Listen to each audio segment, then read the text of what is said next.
এই এমসিকিউটা দেখো, A B C এর অবস্থান ভেক্টর যথাক্রমে এ বি সি এবং এ বি রেখাংশকে সি বিন্দুটি 2:3 ভাগে অন্তর্বিভক্ত করলে সি ইকুয়াল কত? তুমি শিওর থাকো যে 8টা বোর্ডের মধ্যে কোনো না কোনো বোর্ডের এটা আসবে, মানে আসবে 100% বলে দিলাম। দেখো অলরেডি কতবার আসছে তুমি দেখো। তাহলে আসো কিভাবে সমাধান করবো যদি অন্তর্বিভক্ত বলে।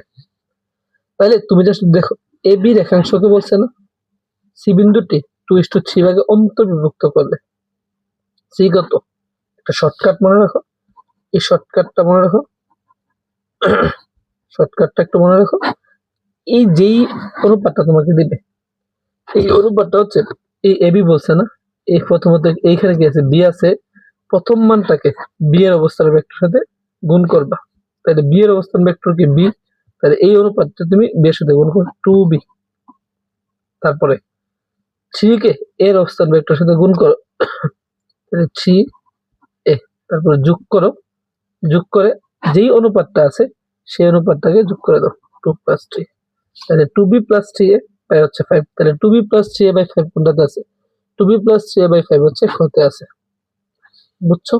এবং যদি বহির্বিভক্ত বলে একই কথা, জাস্ট প্লাসের জায়গায় কি হবে, মাইনাস হবে, আর এই প্লাসের জায়গায় মাইনাস তো হবে, 3 - 2 বড়টা থেকে ছোটটা মাইনাস দিবা আর কি। ঠিক আছে, অন্তর্বিভক্ত বলে প্লাস উপরে নিচে, বহির্বিভক্ত বলে উপরে নিচে কি মাইনাস, তবে নিচের যে মানটা বসাবা বড়টা থেকে ছোটটা মাইনাস করবা।